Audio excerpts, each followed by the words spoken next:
Welcome students. आज हम foxtrot programming की आगे की एक क्लास देख रहे हैं। ये हमारी फॉक्सट्रॉट प्रोग्रामिंग की 8वीं क्लास है। इस क्लास में हम लोग देखने वाले हैं कि फॉक्सट्रॉट में किसी भी नंबर को इनपुट करने पर या कोई भी नंबर डालने पर उसका टेबल प्रिंट कैसे होगा।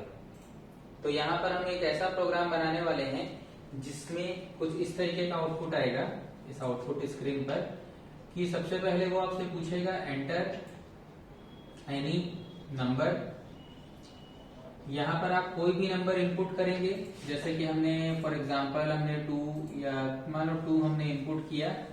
जैसे हम 2 इनपुट करेंगे तो वो हमको 2 का टेबल या 2 का पहाड़ा दिखाएगा।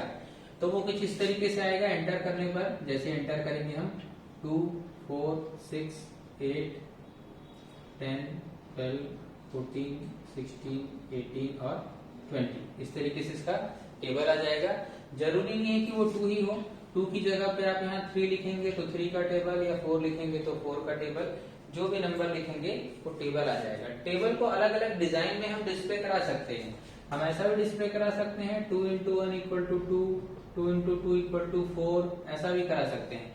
लेकिन पहले मैं आपको एक सिंपल तरीका ही बताऊंगा जिसमें डायरेक्ट नंबर डिस्प्ले होगा। समझने के लिए वो ज्यादा सरल रहेगा। तो देखते हैं कि ये प्रोग्राम हम कैसे बनाएंगे। तो आपने पिछली क्लासेस में देखा है कि प्रोग्राम बनाने का कॉन्सेप्ट क्या है, प्रोग्राम कैसे बनाया जाता है, और लूपिंग का कॉन्सेप्ट मैंने आपको समझाया था। इस प्रोग्राम में भी हम वही लूपिंग का कॉन्सेप्ट यूज करेंगे।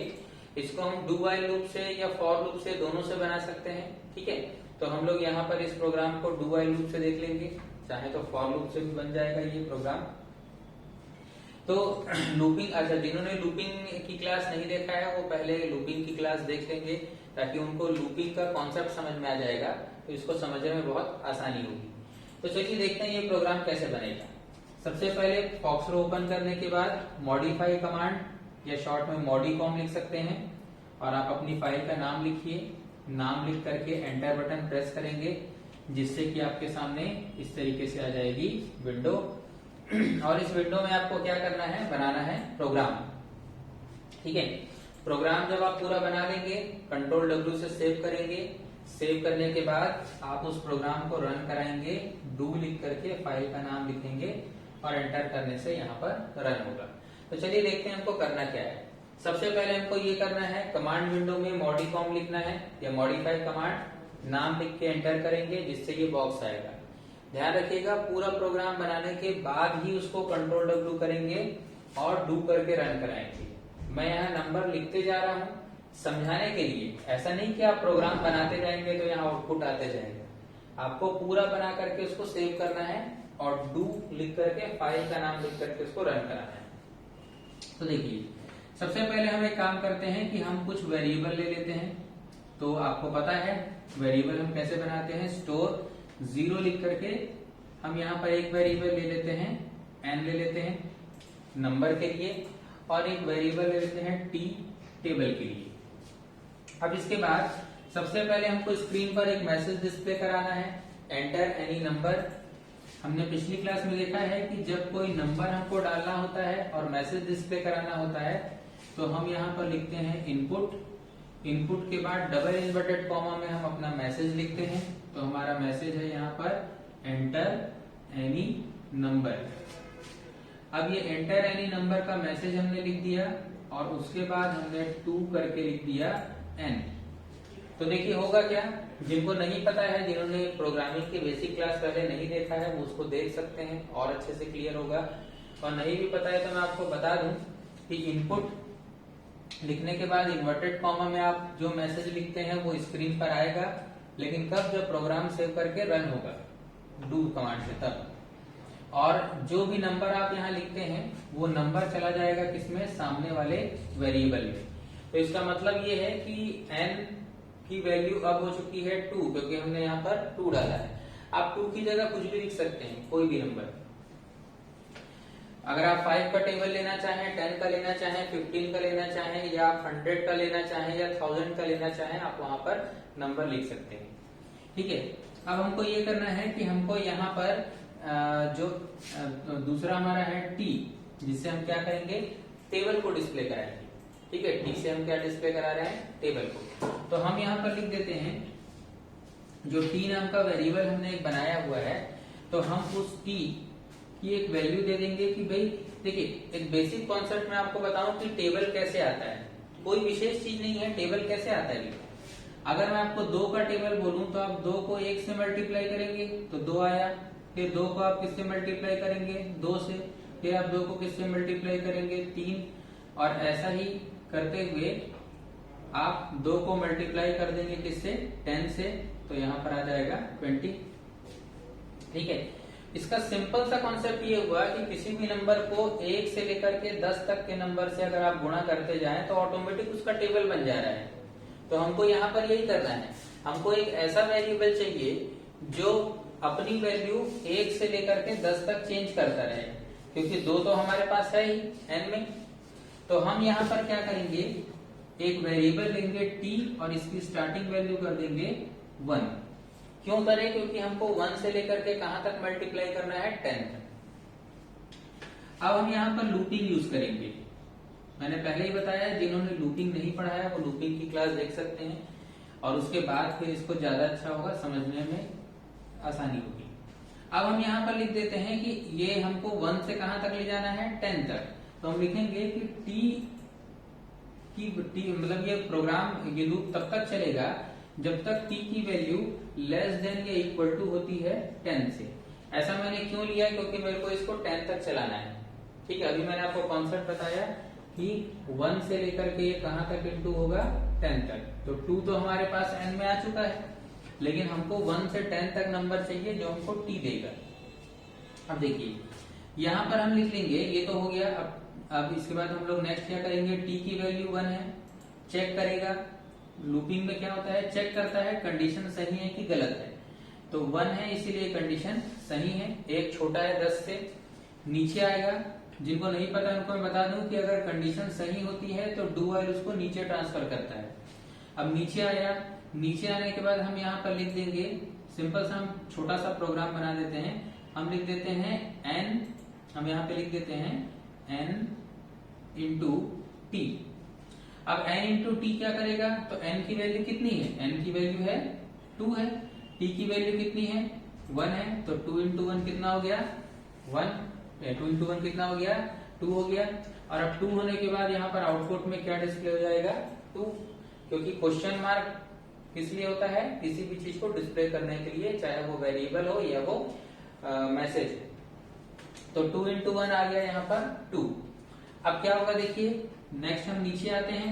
अब हमको t की वैल्यू को बढ़ाना है, तो हम यहाँ पर लिख देंगे t is equal to t plus 1। तो इससे t की वैल्यू में क्या हो जाएगा, एक इंक्रीमेंट हो जाएगा और t की वैल्यू हो जाएगी 2। अब हम नीचे लगाते हैं एंड डू। आपने पढ़ा है पिछली क्लास में कि एंड डू क्या करता है, तो एंड डू जो है वो प्रोग्राम को वापस शिफ्ट कर देता है, कहां पर, डू व्हाइल के पास, घुमा के वापस भेज देता है। जैसे ही डू व्हाइल के पास पहुंचा तो डू व्हाइल का काम है फिर से कंडीशन को चेक करना। ठीक है, लूपिंग अच्छे से आपको समझ में पहले आ जाना चाहिए कि लूपिंग क्या है। तो इसके लिए पिछली क्लास में लूपिंग का कॉन्सेप्ट देख सकते हैं। तो लूपिंग में होता यही है कि कंडीशन को चेक किया जाता है, सही है तो नीचे आएगा, और एंड डू के पास से वापस भेजा जाता है ऊपर, फिर सही है तो नीचे आएगा, और यही चीज चलते रहेगी तब तक जब तक ये गलत नहीं हो जाता। अगर ये गलत होगा तो फिर ये इसको सीधे एंड डू से बाहर कर देगा। तो अभी देखिए एंड डू से ऊपर आया, t की वैल्यू 2 है, 2 होने पर कंडीशन 2 छोटा है 10 से, सही है, सही होने पर नीचे आएगा, और 2, n की वैल्यू तो 2 ही है क्योंकि हमने 2 डाला था, लेकिन अब t की वैल्यू भी कितनी हो चुकी है, 2 हो चुकी है। तो 2 2 कितना हो गया, 4 हो गया यहाँ पर। अब उसके बाद t की वैल्यू जो कितनी है, 2 है, तो 2 प्लस 1 होके हो जाएगा ये 3। फिर ऊपर गया एंड डू से, और ये 3 छोटा है किससे, 10 से, सही है, नीचे आएगा, n की वैल्यू 2 ही है, जबकि t की वैल्यू हो चुकी है 3, तो 2 इंटू 3 हो गया कितना, 6। ठीक उसी प्रकार अब t की वैल्यू 3 से हो जाएगी 4, एंड डू ऊपर भेजेगा, 4 10 से छोटा है, नीचे आएगा, 2 इंटू 4 हो जाता है कितना, 8। इसी प्रकार यहाँ पर होगा फिर 4 प्लस 1 हो गया 5, एंड डू ने ऊपर ट्रांसफर किया, 5 छोटा है 10 से, नीचे आया 2 इंटू 5 हो जाता है कितना 10, फिर उसके बाद 5 प्लस 1 हो जाता है 6 एंड 2 फिर से ऊपर ट्रांसफर करता है, यहाँ पर 6 छोटा है 10 से, नीचे आने के बाद ये क्या करता है n इंटू टी यानी कि 2 इंटू 6। हर बार यही हो रहा है, देखिए कि प्लस होने के बाद एंड डू ऊपर भेजता है, ये चेक करता है क्योंकि कंडीशन सही है तो ये नीचे आने देता है और n की वैल्यू से t जो है वो मल्टीप्लाई दे जाता है। तो ये हो गया 12 यानी कि 12 होने के बाद फिर आता है नीचे, तो यहाँ पर ये हो गया 6 प्लस 1 7, एंड डू ने फिर से ऊपर ट्रांसफर किया, उसका काम ही है ऊपर ट्रांसफर करना। 7 छोटा है 10 से, नीचे आया 2 इंटू 7 कितना हो गया 14 होने के बाद फिर यहाँ पर और क्वेश्चन मार्क उसको डिस्प्ले करते जा रहा है, यहाँ पर 7 और 1 हो गया 8 होने के बाद फिर से एंड ने ऊपर ट्रांसफर किया और यहाँ पर 8 छोटा है 10 से, नीचे आया 2 इंटू 8 कितना हो गया 16 होने के बाद फिर 8 प्लस 1 हो जाता है यहाँ पर 9, फिर एंड ने ऊपर भेजा, 9 छोटा है 10 से, नीचे आया तो यहाँ पर हो गया n इंटू टी यानी कि 2 इंटू 9, ये हो जाता है यहाँ पर 18। अब 18 होने के बाद जैसे यहाँ पे 18 होता है, अब एंड 2 के पास आया, फिर से इसने ऊपर ट्रांसफर किया, यहाँ पर कितना हो जाता है, यहाँ पर t की वैल्यू कितनी हो चुकी है भाई, t की वैल्यू 9 हो चुकी है ना, पिछली बार t की वैल्यू 2 इंटू ये 9 हो गया था, ठीक है, तो 2 इंटू 9 18 हुआ। अब ये 9 प्लस 1 कितना हो गया, तो 9 प्लस 1 हो गया कितना 10, ट्रांसफर हुआ ऊपर। मतलब इसी तरीके से वैल्यू क्या हो रहा है, बार बार लूप चल रहा है, तो ये 1 से लेकर के फिर यहाँ से 2 हुआ, 3 हुआ, 4 हुआ, 5 हुआ, 6 हुआ, 7 8 9, अब 9 प्लस 1 हो गया कितना 10, ऊपर गया और यहाँ पर 10 इक्वल है 10 के, सही है, नीचे आया 2 इंटू 10 हो गया कितना 20 और उसके बाद ये 20 डिस्प्ले हो गया, यहाँ पर 10 प्लस 1 हो जाता है 11, ऊपर गया, जैसे ही देखा कि भाई ये तो 11 हो गया है, अब 11 ना तो छोटा है और ना ही बराबर है 10 के, कंडीशन गलत हो गई, तो गलत होने पर ये क्या करेगा, ये सीधे इसको नीचे तो आने नहीं देगा, नीचे कब आता है जब सही होता है, ये इसको बाहर निकाल दिया, बाहर कुछ है नहीं, इसका मतलब प्रोग्राम यहाँ पर खत्म हो गया। तो यहाँ पर हुआ क्या, यहाँ पर ये हुआ कि t की वैल्यू थी 1, हमने उसको 1 रखा, कहां तक चलाना था 10, तो हमने लेस देन इक्वल टू 10 रखा। अब t की वैल्यू जैसे जैसे बढ़ती जाएगी प्लस हो के, तो वो किससे इंटू होते जा रहा है 2 से। अब अगर आप बोलोगे कि नहीं सर मेरे को तो 5 का टेबल चाहिए, तो आपको यहाँ पर क्या लिखना है, यहाँ 5 लिख दो। अगर आपने 5 लिख दिया, यहाँ भी 5 आ गया और यहाँ पर अब जो 1, ये तो 1 से 10 तक चल रहा है, लेकिन अब 2 की जगह क्या इंटू होगा, क्या मल्टीप्लाई होगा उसके साथ 5, तो 5 का टेबल आ जाएगा। अब आप ये पूरा बनाइए, बनाने के बाद आपको क्या करना है, कंट्रोल प्लस W से इसको सेव कर लेना है। जब ये बंद हो जाए तो आपको यहाँ पर कमांड विंडो में डू स्पेस फाइल का नाम लिख के एंटर करना है। अगर कोई गलती होगी आपके प्रोग्राम में तो एरर उसमें शो करेगा, तो आप देख लीजिएगा इसको कि आपने कहाँ पर गलती की है। इन्वर्टेड कॉमा में गलती हो सकती है, कॉमा में हो सकती है। अगर गलती नहीं है तो आपका प्रोग्राम रन होगा और आप यहाँ पर कोई भी नंबर डालिए तो उसका आउटपुट आ जाएगा।